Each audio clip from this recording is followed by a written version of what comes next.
A lot of the anti-vaccine conversations that come out, they're not honest in terms of like public health. There's always a trade-off. So it's like, okay, well, if you do want to vaccinate and there's, all of these things in it, and the fear, I understand it. If you don't want to vaccinate, what's the downside risk of that? Like what used to happen? And a lot of times they're not honest about what used to happen. And it's like, well, what used to happen, people used to die a lot earlier, right? Or, the They would have measles, or they would yeah, have... or the kids would be like permanently scarred. Like I have an uncle who had polio.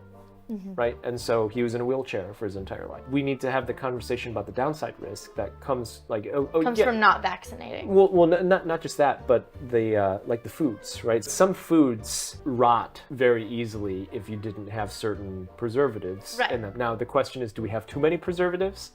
That's a legitimate question. So it's like, let's not have the preservatives, now all your food's moldy, right?